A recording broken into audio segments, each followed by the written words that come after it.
आता आपल्याला टार्गेट काय यांच्यावालं की हां या बागाचं टार्गेट आहे की 15 महिन्यात बाग हार्वेस्टिंग करायची. 15 महिन्यात 15 महिन्यात बाग हार्वेस्टिंग करायची लागवडीपासून. लागवडीपासून. बर तसं पहिला पाहिजे डोस दिला काय हां झाडात म्हणजे चांगला ग्रोथ आहे हां आणि अजून 1-2 महिन्यात झाडात अजून भरपूर ग्रोथ होणार आहे. बरोबर. त्यामुळे 9व्या महिन्यात बाग धरायला काहीच हरकत नाही. 100% आधी आम्ही भरपूर शेतकऱ्याच्या बागा 9व्या महिन्यात धरून 15 महिन्यात हार्वेस्टिंग केलेली आहे. बरोबर आहे.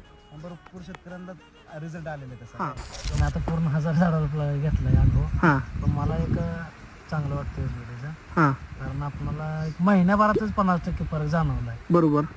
आणि तुम्ही मला आपण ते प्रोडक्ट वापरणार आहे सगळं. कंटिन्यू. अच्छा त्यावेळेला लावलं ते आपण पावसात लावलं होतं. बर सुरुवाती 1 महिन्यामध्ये 1 महिना म्हणण्यापेक्षा आहे ना 1 महिना 1.5 महिना जास्त आहे ना त्याची मुळे चालली नाही. 1.5 महिना कंटिन्यू पाऊस चालू असल्यामुळे. पूर्ण व्हिडिओ पाहण्यासाठी आमच्या यूट्यूब चॅनलला सबस्क्राईब करा आणि इंस्टाग्रामला फॉलो करा.